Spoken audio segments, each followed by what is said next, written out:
Welcome to the Stronger Than Steel podcast with your host, Austin Davidson and John Keir, talking Steelers all the time. Now, here's Austin and John. Hello, and welcome back to the Stronger Than Steel podcast. My name is John Keir, and joining me as always is Austin Davidson, my co-host. Heyo.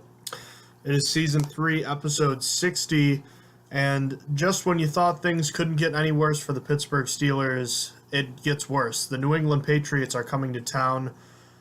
Things are at about an all-time low in Steeler Nation as far as kind of how they're feeling, and I guess in a weird sense, there's been so much going on around the team with what happened with the Ben Roethlisberger, the whole medical equipment in Oakland, losing to Oakland, the mismanagement of the clock, the bad defense.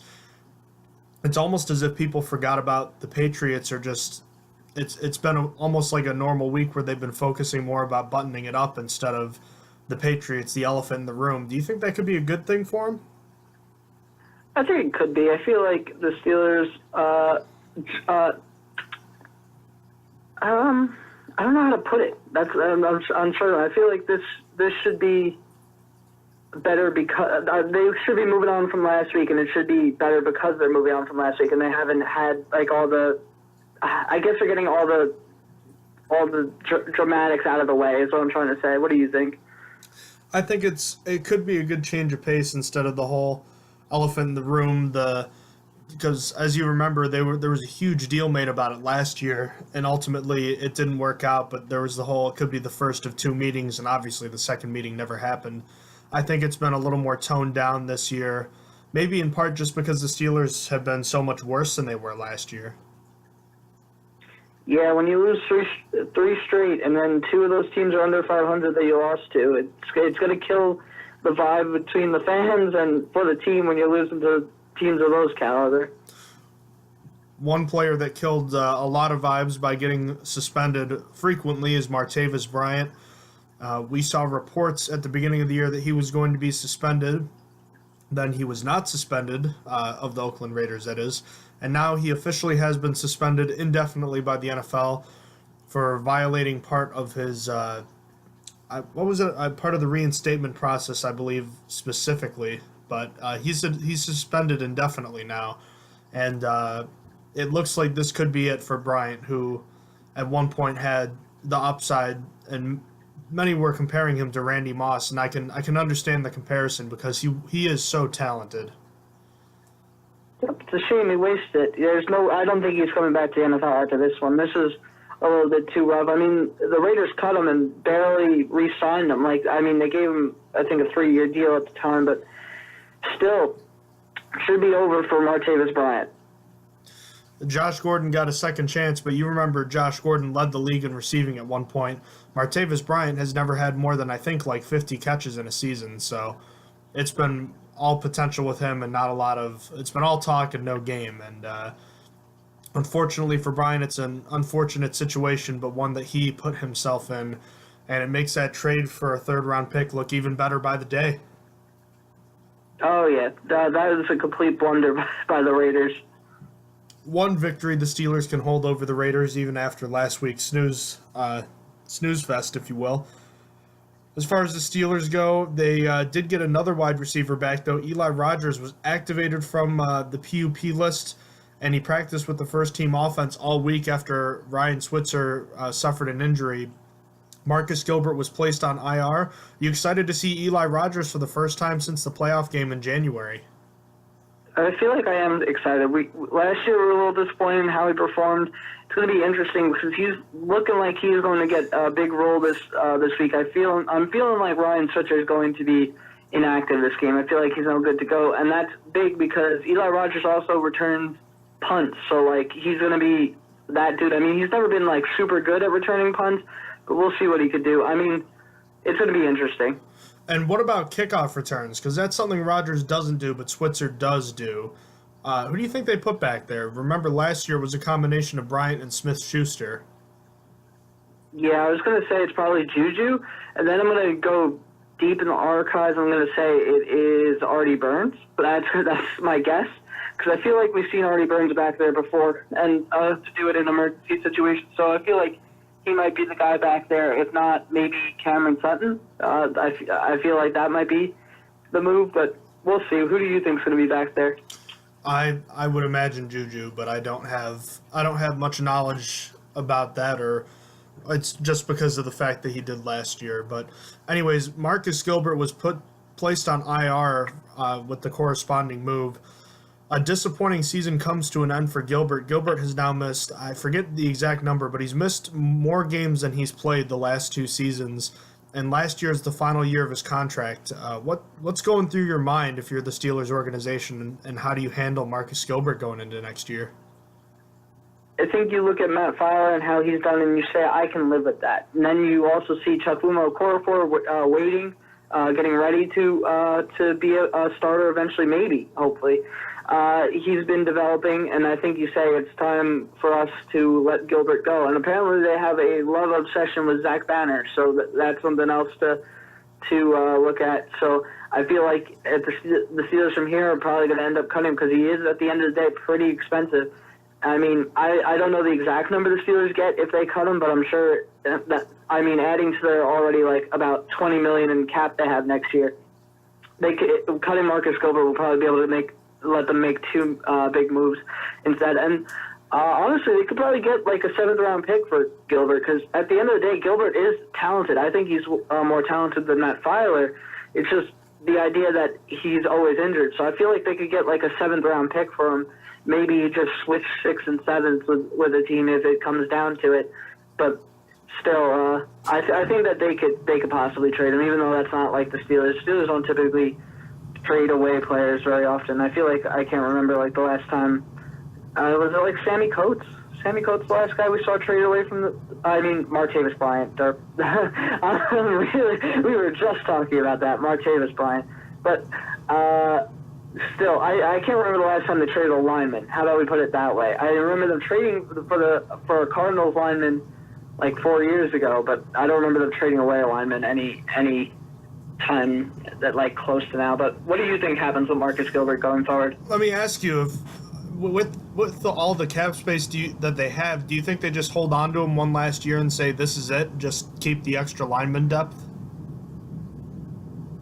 I just feel like it's not a position that the Steelers have to worry about. Like, I feel like offensive line has been the one spot where it's always been pretty good, and I feel like I would rather just let him go and maybe sign a veteran guard instead, with Ramon Foster likely going. I mean, Ramon Foster said he's only staying if he gets paid like a lot of money. So that means the Steelers are going to need a guard if they don't believe in B.J. Finney. And regardless, even if they believe in B.J. Finney, they're going to need a backup guard. So I feel like it's just time to let Marcus Gilbert go, and they can spend that money on the offensive line if they want. But I like having the money instead here.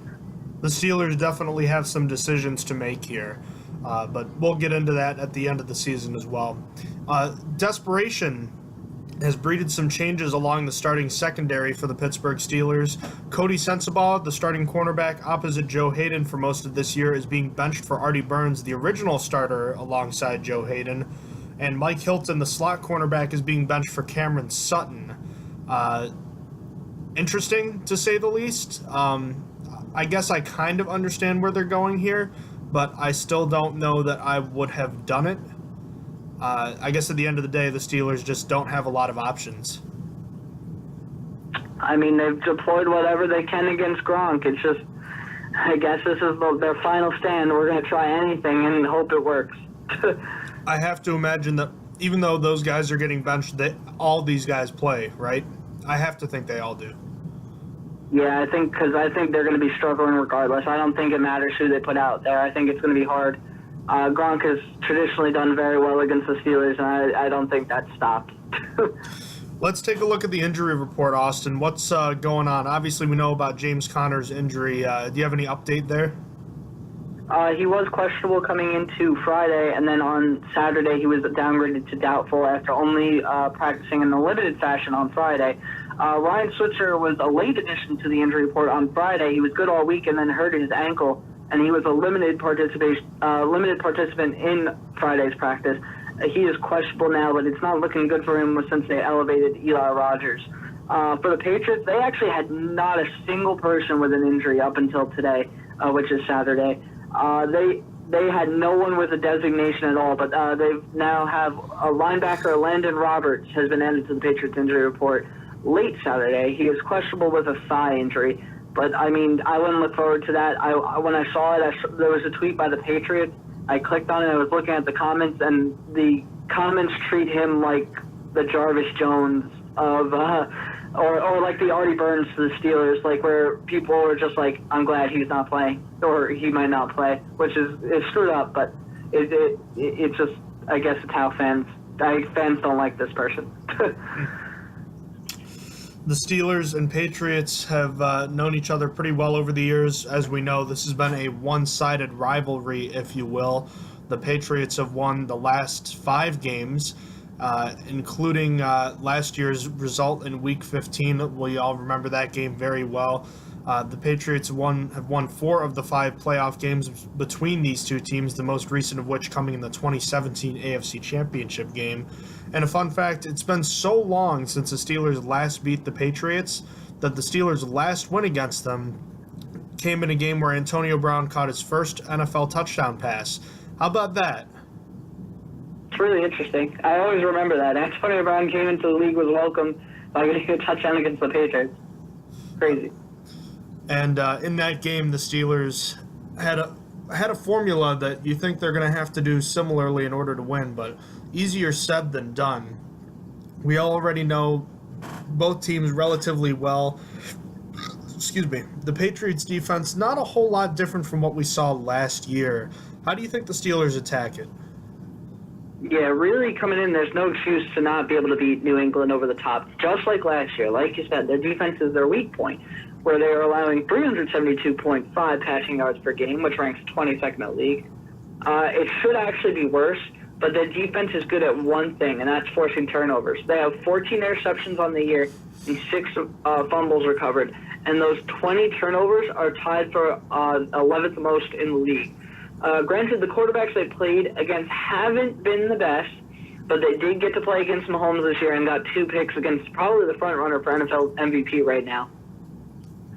With how Ben's been playing in the red zone, I hope the Steelers opt to run a little bit more in goal-to-go situations because of that, even if it's Jalen Samuels and Ridley, which it likely will be. I just hope Ridley can step up in this game, being sort of a revenge game for him. Samuels surprisingly had more carries last game, which I thought was a mistake because he's a very good pass catcher out of the backfield, but not a good runner, and we saw that. I think Ridley is much more suited for plain old north and south running. Of course, though, I think if the Steelers have to rely on the running game, they're going to be in trouble because I see no reason that both AB and Juju are shut down. I'm beginning to think of Juju as an elite wide receiver, which maybe isn't fair as teams double-team Antonio Brown and leave Juju in single coverage, but his numbers are at least elite. So the Patriots can take away AB by giving him special coverage, but they don't have it in them to take away Juju. Ever since Gilmore left the Bills, he just hasn't been a good player. Then their second-best quarterback is Jason McCourty, and at his age, I just don't trust him to cover guys like AB and Juju, especially when Ben should have all the time in the world. But, I guess who knows that the offensive line had their worst performance of the year last week against the worst pass-rushing defense. The Patriots only had 24 sacks on the year, which is tied for third worst, so hopefully the offensive line doesn't mess this one up as well. I think they'll bounce back in this game, though, because the Patriots pass rush really isn't that good. Trey Flowers is the one guy that they're going to have to be looking at. He has 6.5 sacks on the year, which leads the team. But as for the rest of them, they're really not that good. But now in terms of the wide receiver 3 battle, likely Jonathan Jones is going to win that battle, I think, as I feel like he's actually playing well this year as the slot corner. I also don't trust Washington, who might see a lot of snaps if Switzer isn't good to go. Also, with Eli Rogers just activated Saturday, watch out for him if Ryan Switzer is no good to go. But I also don't exactly trust him because we were left off with not a very good season for him. The last game he was having the best game of the season, then he tore his ACL. So now he's coming off an ACL injury, and he already wasn't having that great of a season. And Jonathan Jones is having a pretty solid season as a slot corner, so I'm not exactly confident. But really that just leaves the tight ends. And the Patriots' safeties after the past few weeks, I'm not really high on either. the tight ends that they're starting Hahn haven't really been contributing and have been bad in the blocking department. Then the Patriots safeties aren't really anything to write home about either. I mean, Devin McCourty is second on the team in tackles, but I really don't think that highly of him, if I'm being honest. At the end of the day, both safeties are getting up there in age. I think most of the Steelers team has them in speed advantage. But one last guy I wanted to talk about is Kyle Vanoy. Vanoy is an excellent run stopper and currently leads the Patriots in tackles. So he's someone the Steelers need to run away from when they do run. But that really wraps up the offensive preview. I mean, of course, I'm looking forward to the running back battle between the Steelers and the Patriots, between Le'Veon Bell and Mike Gesicki, because they're both playing in this game. So I can't wait to look forward to that matchup in this game. They're really going to be fun to watch. And Mike Vrabel, too. He might be on the team. What do you see from the offense coming into this game? Remember when Mike Gesicki was scoring, 3 touchdowns in the opener last year? Seems like such a long time ago. Yeah, it really was. You see that bit by Stephen A. Smith? Where he was really... Oh, no, you sent that to me. Of course you saw it. Oh, this is a completely different thing. You want to talk about Stephen A. Smith's knowledge of pro football? That's what I was trying to go for with the Le'Veon Bell and Mike Gesicki. I can see where you were going for. Yeah, you think they're all three of them are gonna have huge games. I'm really looking out for Rob Ninkovich personally, but So, oh, yeah. For those who don't know what we're talking about, on ESPN, what is it, First Take, with Stephen A. Smith and Max Kellerman, they were previewing the Thursday night game between the Chargers and Chiefs, and Stephen A. was talking about, he highlighted 3 players. None of them played in that game. Spencer Ware, which he was out of that game, which if I'm going to give him a pass, I'll give him a pass on that because he had been the starting running back, but still, that's tough. And then there was Hunter Henry, who has not played a snap this year, tore his ACL in practice in training camp, and Derek Johnson, who's not currently in the NFL. So, wow. Yeah, this is analysis. This is what makes it to the top. Now you see just what it takes to be on ESPN. Maybe we aren't that bad at what we do. Maybe we're actually kind of good at what we do. But, sadly, we don't get paid like Stephen A. Smith does. But, hey, you know what? He has the best analysis, so I guess I can't complain too much. In any case, the Patriots defense, as we have both said, really is not all too different from what we saw back in Week 15 last season. We already know that Bill Belichick is well known for taking away an opponent's best option on offense. Last year, the Steelers kind of struggled when Antonio Brown was forced to leave the game with an injury, and although Le'Veon Bell had a big day with over 100 rushing yards and a touchdown, it was not enough. Teams have paid the price for covering Antonio Brown and paying little attention to Juju Smith-Schuster this year. I expect Belichick to try something a little bit different here since he knows how dangerous both guys are. I wouldn't be shocked, now stay with me here, Austin, if they bracket Antonio Brown with the safety over the top, but the corner they try to cover him with is either Jason McCourty or J.C. Jackson, and then that would allow their best cover corner, Stephon Gilmore, to try to take Smith-Schuster one-on-one. So essentially, Brown is going to have to win his battle on short routes to try to not have a safety influence his routes, or that Smith-Schuster is just going to have to win his battle one-on-one straight up. And I don't know how well either of them will fare, but that kind of seems like a smart option, doesn't it? Yeah, I feel like it might be their best because teams haven't respected Juju like they should have, and they keep double covering Brown with their best corner and their best safety typically. So I feel like to deal with Juju, that would be the best option, to leave the best corner on Juju because he's, despite the numbers, he is not the best wide receiver on the team, but he is producing, but keep Antonio Brown in check by keeping 2 guys on him, even if they're not the best guys. Having double coverage is essentially like having a cornerback 1 on him anyway. I mean, Stephon Gilmore isn't even that good, so I think that would be a good plan for the Patriots defense. Kind of spreading the wealth a little bit, but we've seen decent play from the tight ends and Jalen Samuels in the passing game, respectively, this year and last week, but you can't expect to put up 30 points by just going to, Vance McDonald, Samuels, and Jesse James. So one of these 2 receivers is going to have to be the key, or maybe some unprecedented action or production from Eli Rogers. But as you mentioned, the offensive line should have the advantage overall. One problem that the Steelers have had the last few weeks during this losing streak is that they haven't blocked well when they've tried to run the ball. With a motivated Stephen Ridley in the backfield, I'm hoping the offensive line is up to the challenge. And when it comes to Ben Roethlisberger, look, he can't play anything less than his best game. Maybe he doesn't need to throw for 500 yards per se, but I think you take 220 yards, 2 touchdowns, and no picks as opposed to 350 yards, 2 touchdowns, and 2 picks or 3 picks, right? Yeah, 100%.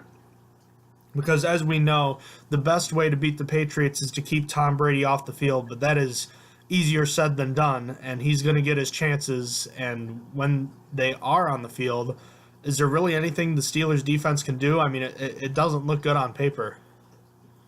No, there's never been a guy to stop Rob Gronkowski. Even when Shazier wasn't hurt, the Steelers struggled against Gronkowski. It's like there's no guy the Steelers ever had that was going to cover him. And at first, based on Terrell Edmunds' draft profile, I thought he was drafted with that fear in mind. But I think we found out that Terrell Edmunds isn't. Obviously, draft prospects don't always come out as they're expected to be. But he is not that guy that could cover like the big tight ends. It's just not his. It's not his one of his strong suits. But it was what people thought he would be good at coming out of the draft. So I mean, they don't really have a player here that can stop Gronk. So, what else can we expect from the Steelers' defense?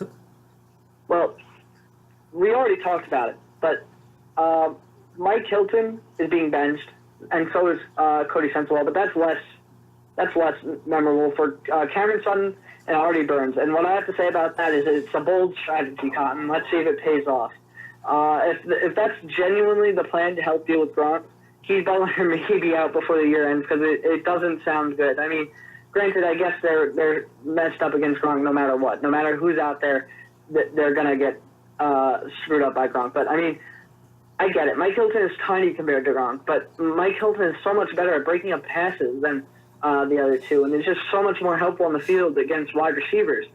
Julian Edelman and Josh Gordon are the Patriots' best wide receivers currently, and Edelman is most dangerous out of the slot. So I feel like Hilton should still be getting a lot of snaps this game, as I feel like he matched up with Edelman perfectly, and Hazen could handle Gordon again this year. I don't know. I just don't feel good hearing Hilton's going to be benched for Artie, and I know Hilton actually hasn't had the best few weeks in these past 3 losses. I mean, last week was pretty solid from him, but he still dropped a pick. But I don't like it that he's basically going to be benched for Artie. I mean, it's not true because Sensabaugh is coming out for Artie, but I just don't like the idea that more safeties are going to be put on the field. Is essentially what I've been hearing. I've heard that their idea is to be using more safeties. I just haven't felt good about the safeties this year, but then again, I guess there is no real part of the defense I felt consistently good about. But the safeties have just been trending downwards. That's the problem. We thought last week that Morgan Burnett can handle Jared Cook, and Jared Cook's having a career year. I'll give it to him, but now you're essentially telling me the idea is to do that again with different cornerbacks on the field, with maybe one of them helping. That really ain't it, Chief. I hope I'm just misunderstanding, but right now it just sounds like another game where Gronk is going to literally destroy the defense. I'm going to hammer this home. I don't really know what the answer is, though. Because I'm here criticizing Butler's efforts to try and stop Gronk, but I actually don't know if there are any 2 people on the defense that can actually stop him together. If using extra safeties on the field is going to be the move, maybe Marcus Allen is the guy to step up, but there's no guarantee he is even active for this game. I don't really have hope for that, even if he is active. It's just that I don't know his potential. Marcus Allen's a 5th-round pick, so his potential was assumed to be not that high. So I don't believe in that, but it's the only guy that we haven't really seen on this defense go against Gronk because he's a new face. I mean, Terrell Edmunds is another one, but I don't believe that. Like I already went over, Terrell Edmunds just is not good for covering big tight ends. I know for sure linebacker's not the answer. Not Bud Dupree, not LJ Fort, and definitely not John Bostic. But I can't wait for Keith Butler to try it anyway because of injuries, because there's injuries. But I actually like L.J. Ford against James White in this one, though. L.J. Ford has been decent in coverage and not been very good against the run. So I think he is a perfect matchup for James White out of the backfield. And White is mostly dangerous in the passing game. That's why I'm saying it's a good matchup. As possible, I hope the Steelers can manage it so they could get Ford on the field while White is out there and Bostic on the field when Michelle is out there, as Bostic is a better run stopper and Michelle is a better runner. So I feel like the linebackers, the inside linebackers, are better matched up against the two different running backs. I mean, don't get me wrong, James White, I think, is averaging .02 yards per rush less than Sonny Michel. So it's not like James White can't rush, but it's just Sonny Michel has done it on so many, I think double the rushes, I believe, if I remember correctly. But regardless, let's move on to pass rush. Pass rush in the Patriots is not going to be easy. They're tied with the Steelers in sacks allowed at 18. Granted, I think the Steelers are better as they have over 50 more attempted passes, and the Patriots have versed Miami twice, which are 31st in sacks. Jets, which is tied for 25th, but that's since changed since the Jets played an extra game today. Jaguars at 28th, and Bills 21st.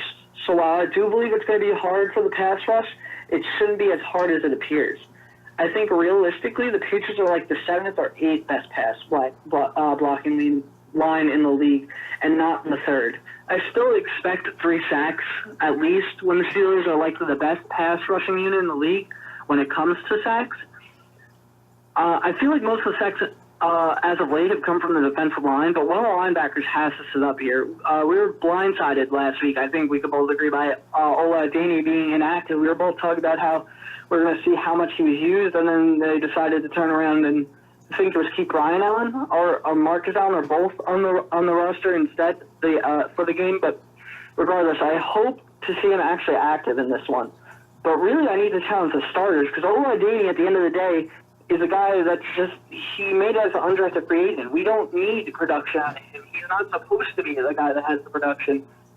TJ Watt has not been very good in the past 3 weeks. Last week against Oakland, he applied a lot of pressure. I would say last week he did pretty good, but he's just not been able to log as many tackles as I would like, and he hasn't had a sack in 3 straight games. So I want more from him. Same for Bud Dupree. My expectations are lower for him, though, per usual. I mean, he did get a sack last week, but I don't know. I feel like he's actually gotten more tackles as of late than we're used to, but I just need elevated play from the outside linebackers. As for the defensive line, they just need to really keep doing what they've been doing. They've been playing very well lately, and I have confidence in them to keep it up here, even with the challenging opponent in the Patriots offensive line. But that really wraps up everything I had to say about the defense versus the Patriots offense. What do you have to say? Well, we talked about it with the whole switching of the starters on the defensive backside. Desperation has breeded change, and I'm not sure what good it's going to bring. I kind of understand the Cody Sensabaugh benching, though. As we know, the Steelers cannot play a ton of zone in this game. Tom Brady has diced up the zone defense time and time again against the Steelers. Artie Burns is better when he has a simple task, when he just has to handle the guy in front of him. It hasn't always been good, and I'm not saying he's going to play well, but given the fact the Steelers are going to play more man defense, I can understand why they're going to want to give Burns some more burn here. No pun intended.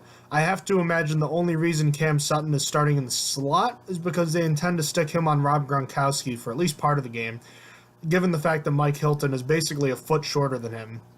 But I can't say I have a ton of confidence in Sutton either. He's basically been the forgotten man in the secondary all year, and given how badly they've been as a unit, that doesn't bode well.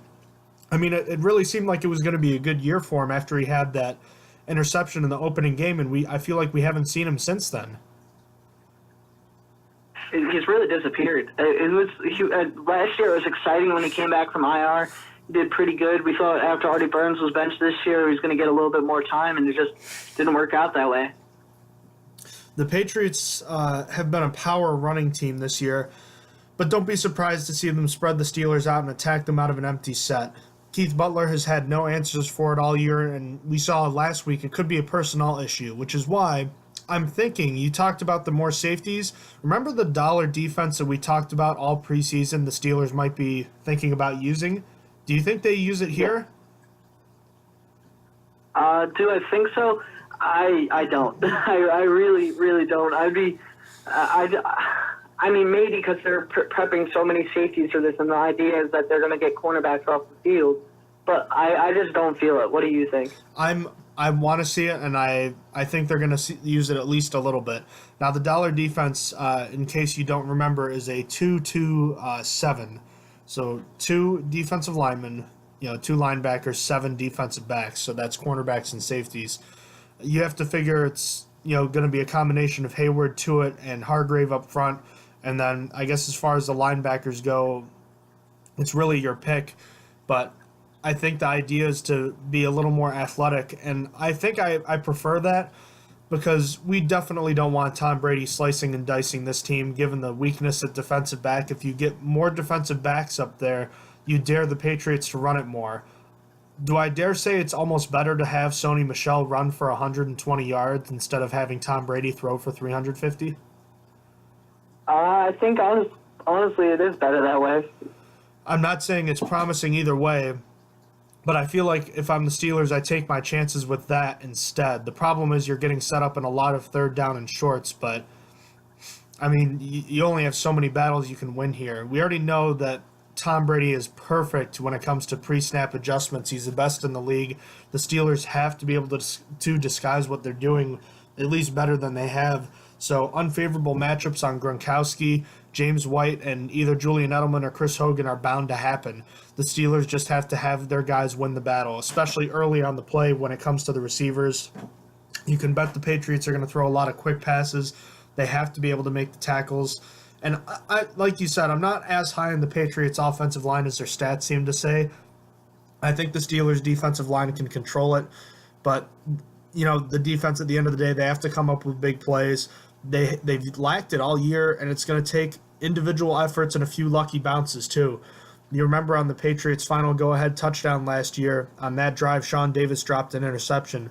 It's going to take, getting a bad pass thrown, taking advantage of that.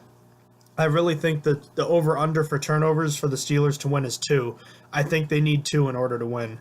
I don't see how they can pull out a win with anything less than 2. They had 1 last year, and they didn't win. I think they have to be able to stop at least 2 drives on defense. It's going to be interesting, that's for sure, because Tom Brady doesn't give it away. For the longest time, I think it was a streak of 8 games, Tom Brady hadn't thrown an interception against the Steelers, and Vince Williams finally broke that last year. And it's just, I can't imagine it happening this year because the way the Patriots offense works is they're dink and dunk now. Like Tom Brady, do I dare say it? Like Tom Brady doesn't scare me as much. This offense is mildly based around what players can do with the ball in their hand. It's Sony Michel and James White out of the backfield catching those short passes and taking them longer. It's Edelman out of the slot going forward. Rob Gronkowski finally had a big game last week, and granted it wasn't in part to Tom Brady really releasing the ball last week, but it's just this isn't the Tom Brady that's the scariest anymore. This is Tom Brady reaching, at least I think, the end of his career. He is starting to slow down, and I'm not saying he's a bad quarterback. I'm not saying he's even below great. It's just I'm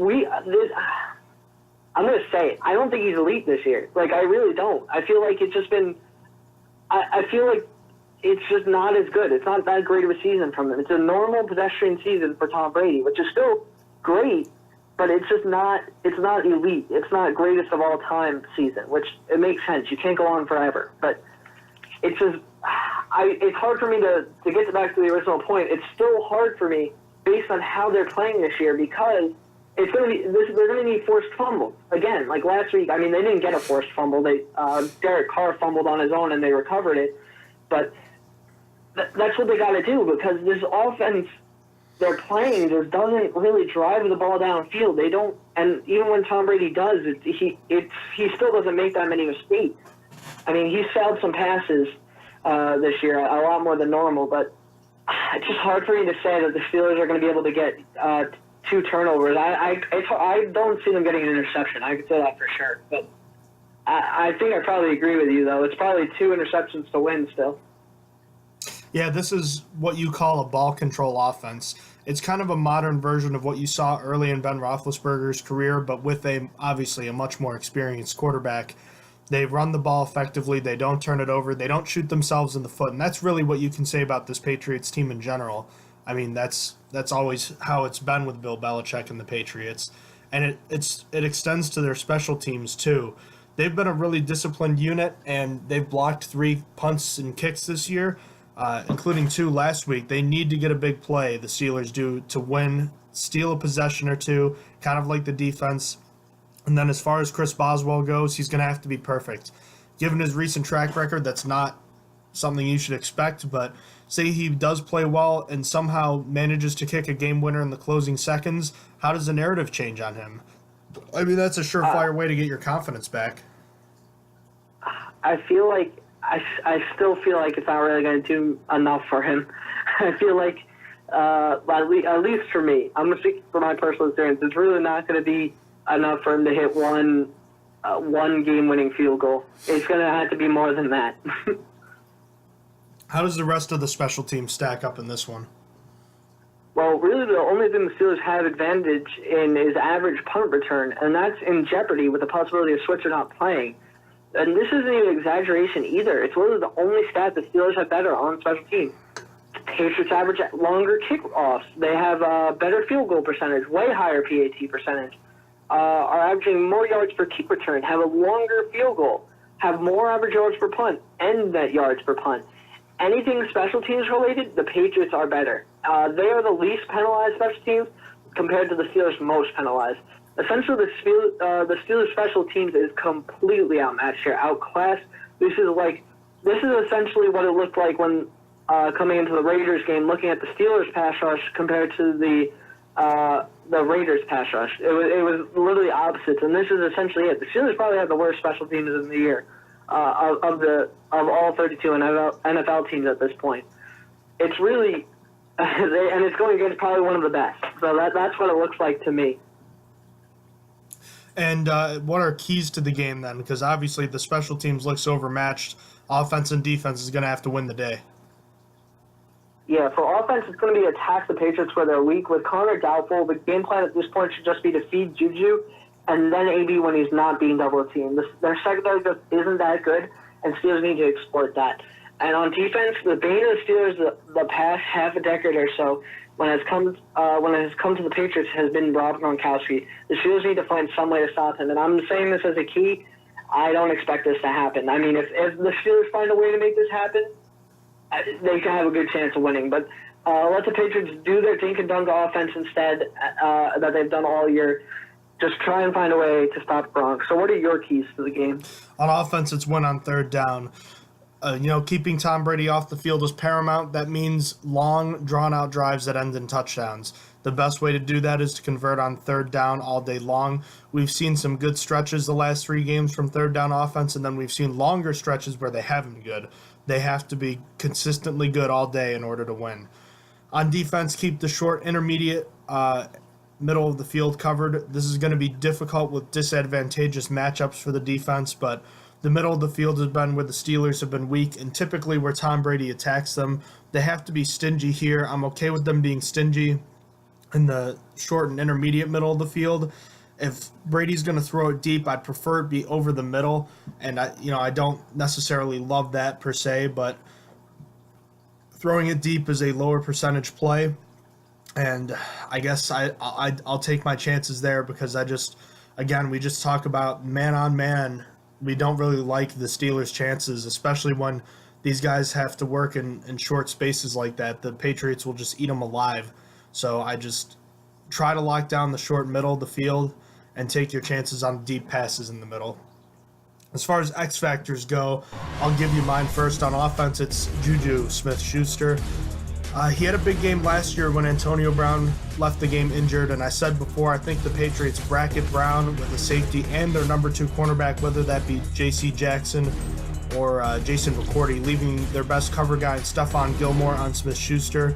He needs to win the battle straight up, plain and simple. And on defense, it's Artie Burns.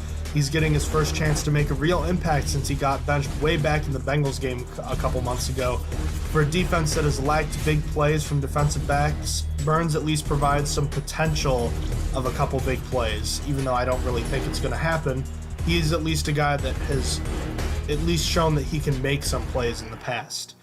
Who are your X factors? For offense, I'm choosing Matt Filer. Filer has the hardest assignment in Trey Flowers, who leads the Patriots in sacks. I feel like if he can keep the pocket clean for Ben, it could be the difference in this game. Then for defense, I'm going to make it Marcus Allen on the chance he is active, but still plan to use more safeties. And that doesn't sound like a good plan to me, but with what I've seen from the Steelers safeties this year, it's just not a good idea. But Marcus Allen, we really don't have a lot of tape on, so I'm making him the X factor because at least we don't know what his potential is. And if he's not active, my backup one is Terrell Edmonds because the Patriots have never versed Terrell Edmonds. So, but my main one is Marcus Allen. But that wraps up my X factors.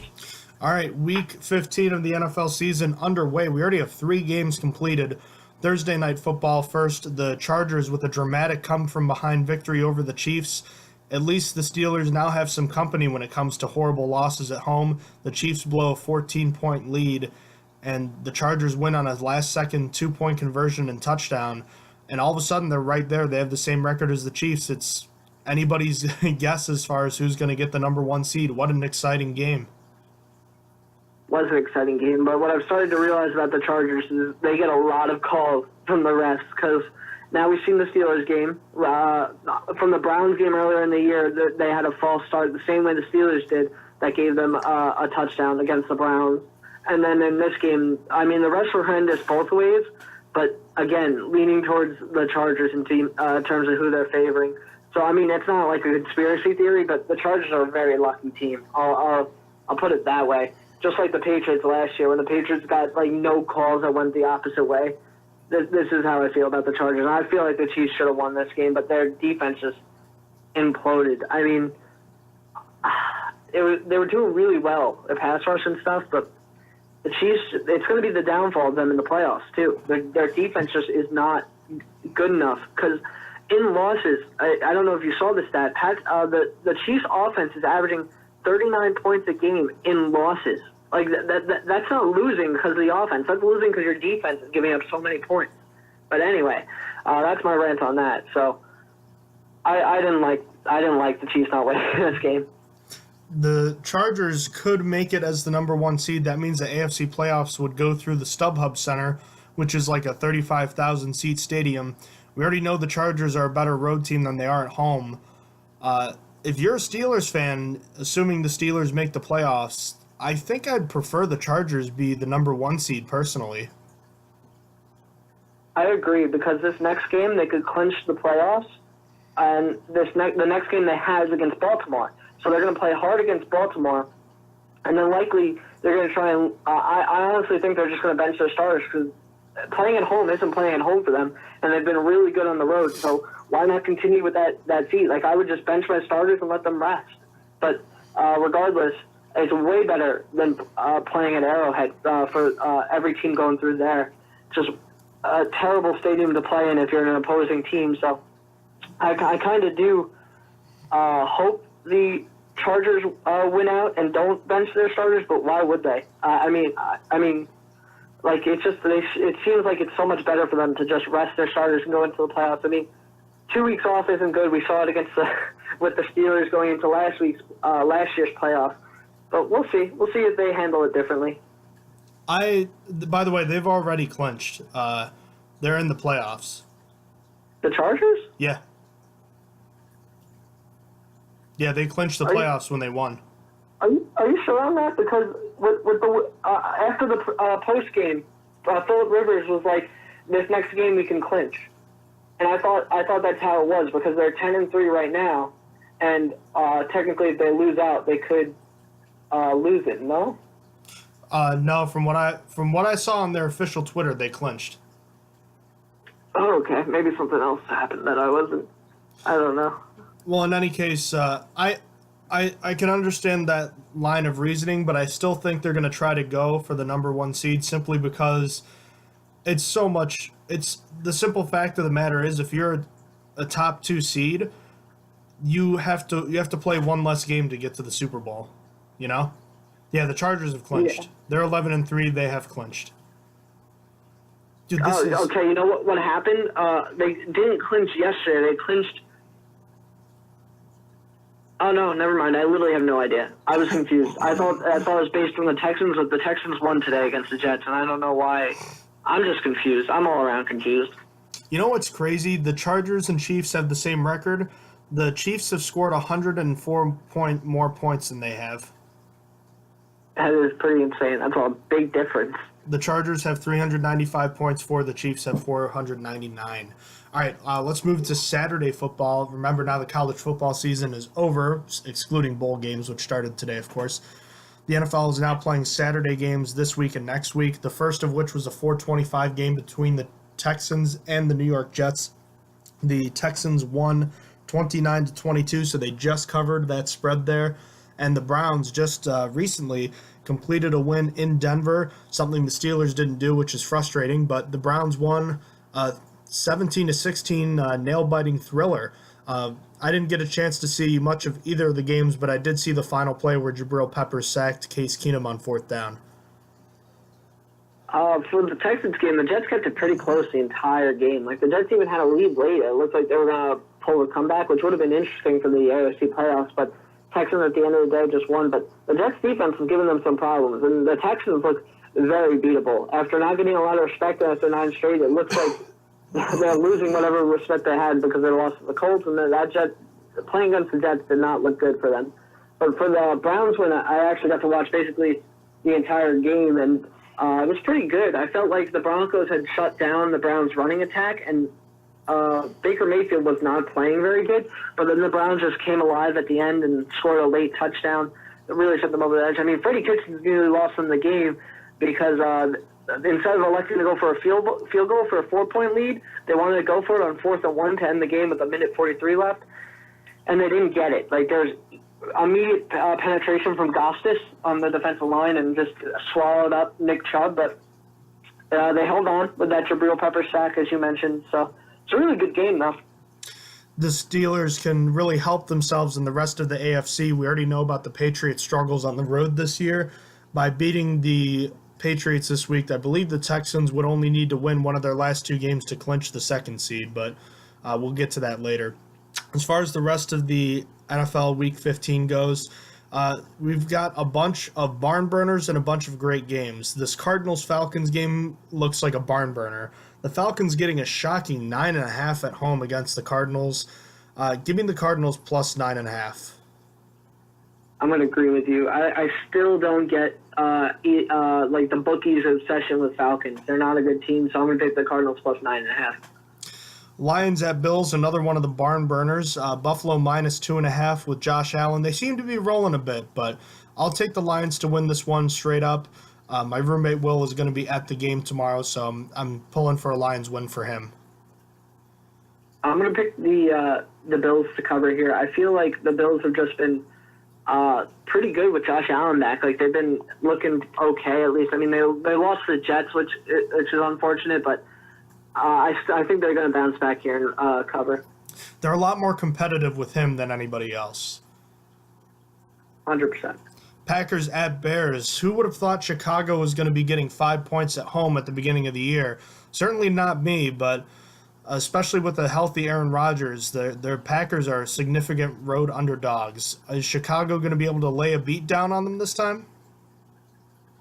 Should be. I mean, Bears had a beat down on them the first time on Week 1 on Sunday Night Football. It was 20-0 at one point, and they blew it. But this time, I don't think they blow it. I think the Bears cover here. Yeah, I think they'll be playing pretty pissed off, and they have a lot to play for right now. So I think they'll come away with a pretty significant victory over the Packers. So both of us are going to take the Bears to lay the 5 points. Raiders at Bengals, another dumpster fire game. The Bengals minus 3. I'm going to take the Raiders to win. The Bengals are just ravaged with injuries. We already know that Andy Dalton is out for the year.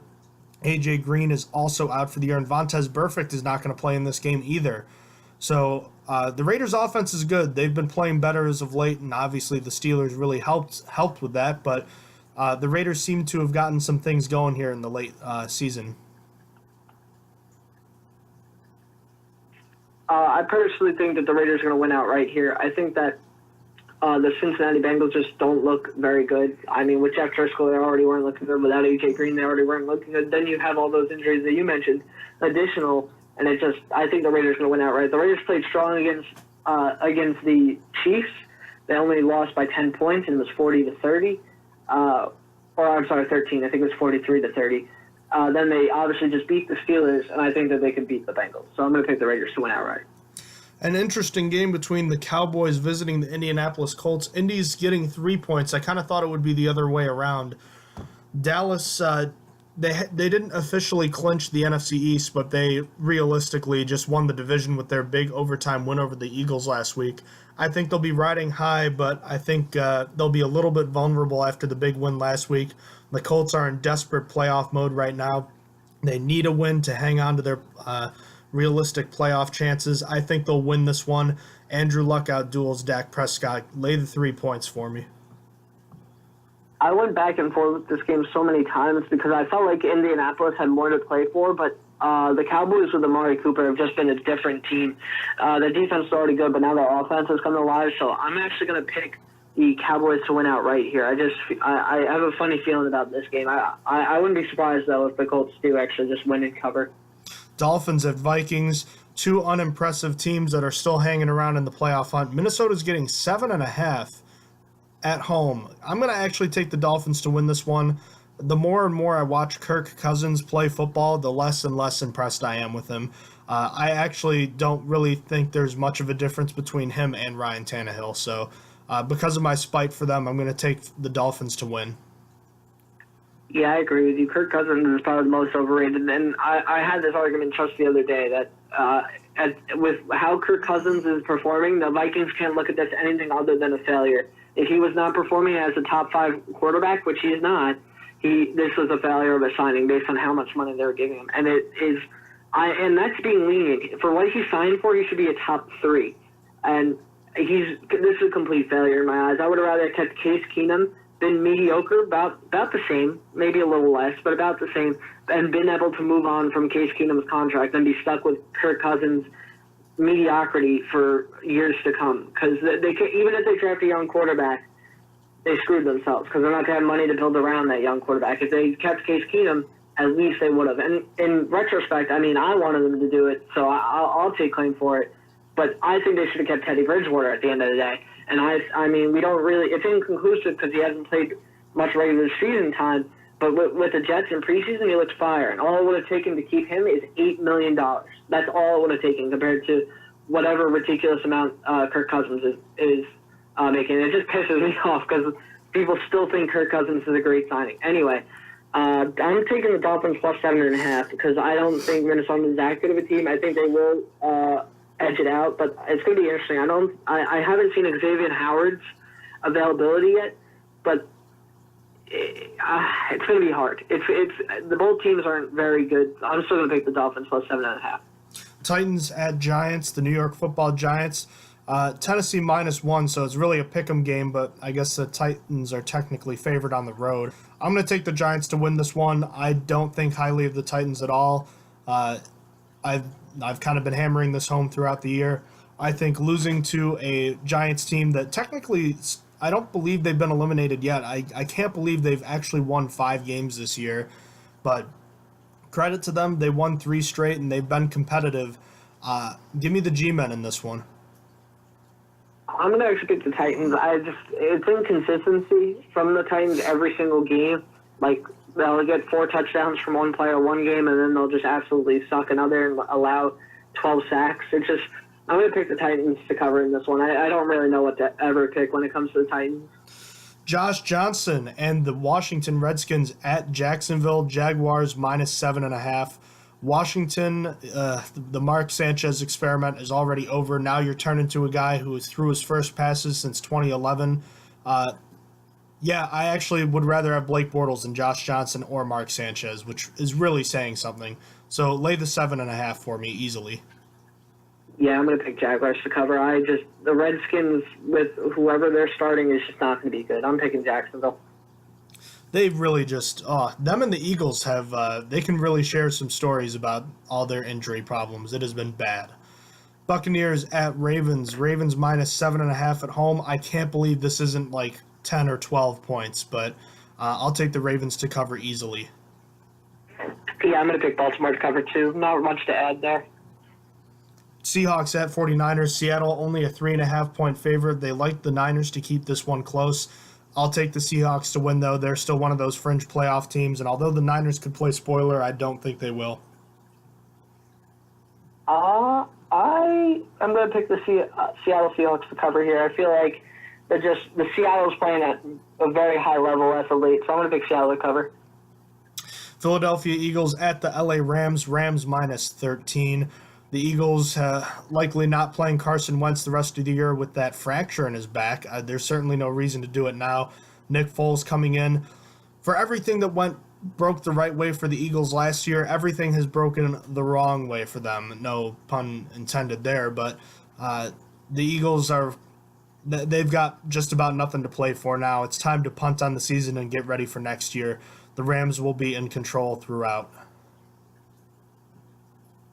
I'm going to actually pick the Eagles plus 13. I was a little back and forth on this. I wanted to pick the Rams to cover because Nick Foles is going to be starting, but I feel like there's a possibility we could get Super Bowl Foles here. So and keeps it just enough within range that it's within 13. So I'm going to pick the Eagles plus 13 here, even though I have not a big hope for that. That was the Sunday night game, correct? Yes. All right. And then Monday night, Saints at Panthers. The Panthers free falling. The Panthers, 6-point dogs at home. Normally I'd pick the Saints to cover, but I think the Panthers have to play better at some point. I'll take the Panthers plus 6. The Saints will still win because they're a better team, but I'm not crazy about the Panthers. I have to think that they're finally going to play a little better than they have because they've just been awful. I just don't believe in them. I think the Saints cover as they go on to lose their 6th straight because they're just not a very good team. Their defense isn't good. Cam Newton isn't that good. They don't have any wide receivers. Their tight end is Ian Thomas. The good spot on their team is Christian McCaffrey, and that's it. That's not enough for me to say that they're going to win. All right, finally, Steelers, Patriots, 4:25 game. Give me your bold predictions, your final statements, and then your final score for this game. Sure. My first bold prediction is that Boswell hits all his kicks. My second is that 0 sacks are given up by the offensive line. My third is that Juju goes over 150 scrimmage yards. And then my final score prediction is that the Patriots win 31-26. How about you? What are your bold predictions and your final score? I think Stephen Ridley has a great game. He has 2 touchdowns and over 100 rushing yards. And the boldest bold prediction of all time, Artie Burns records 2 pass deflections and an interception. And I think the Patriots come away with the last-minute field goal. The Patriots will win 31-29 as Chris Boswell misses a potential game-winning kick in the closing seconds. Look, at the end of the day, it's going to take a lot of great individual efforts from the Steelers' defense to keep the Patriots under where they really need to be, which I would have to imagine is what's the magic number for the Steelers defense as far as points allowed? Is it like 25, 26? I mean, based on my final score prediction, I'm going to have to say 25. I think 25 that's a weird number, so I'll go 24. 24 is where they got to keep the Patriots to, which is not an easy task. Remember, though, last year, the thing about last year is there were stretches in that game where the defense really held their own. They came away with the takeaway. They had some pressure on Brady, but the problem is they gave up touchdown drives on their last meaningful drive in the first drive of the game. That was 14 points right there of their 27. But I really felt like the Steelers had pretty solid defensive success against the Patriots, the likes of which we haven't seen since the Steelers' last win. And it's relatively the same personnel, which is the strange thing. Yeah, it really hasn't changed that much, but I don't know. I don't have confidence in this team. This team plays a little different than last year's team. Also true as well. What are we saying if the Steelers win this game, and what are we saying if they lose?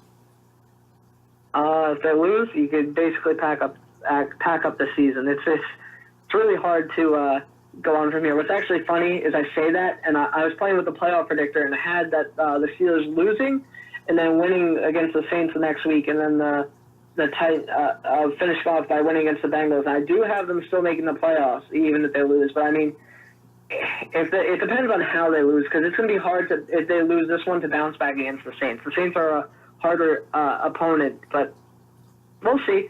I don't have hope. I don't think they're going to win this game. We both predicted they're going to lose this game.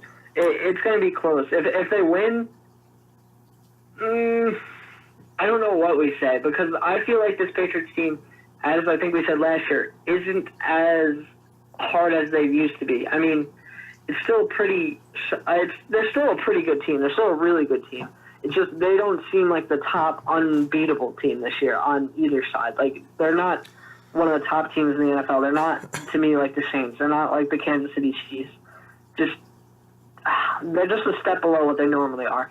But what are you going to be saying? The Patriots have lost to Marcus Mariota, Ryan Tannehill, nearly lost to Mitchell Trubisky, and they lost to Matthew Stafford on the road this year. And Ben Roethlisberger's, I'm sorry, but he's a better quarterback than all those guys. They've been bad on the road, plain and simple. Something's got to give, because the Steelers haven't been good against good teams this year, and the Patriots have been awful on the road. So, I mean, something's got to give. But at the end of the day, until the Steelers beat the Patriots, I'm not going to predict otherwise at this point. Even if they win this game, excuse me, I don't think you can call it slaying the dragon per se. They would need to beat them in the playoffs. But, of course, it would be a huge step in the right direction. If they can win this game, I'm not saying the pressure is off, but then all you really, really need to do is take care of the Bengals the final week. You really need to win one of these, like either this game or next week. And if you win this game, I'm not saying the pressure's off, but you're feeling a lot better about their chances to make the playoffs. Yeah, it's definitely rough. It's going to be hard, because I feel like if they lose one of these games, it's already, their season really isn't in their hands anymore, because based on what I have, it's going to come down to the Titans and the Colts game, because, I mean, this is based on what I predicted. If the Titans win that game, Steelers don't make it. If the Colts win, they do make it in my little playoff predictor here. It's going to be something, but, that's why they play the games. Who knows? So hopefully we're talking about a Steelers win next week. But until then, thank you, as always, for listening to the Stronger Than Steel podcast. If you have any questions about the show, feel free to email us at strongerthansteelpodcast@gmail.com. Check out our website, strongerthansteelnfl.blogspot.com. You can see all of that and our social media listed in the description below. Thank you so much for listening. And Austin, thanks for joining me. You all have a terrific night and enjoy the game tomorrow. Have a good night. You have been listening to Stronger Than Steel podcast. Thank you for joining us.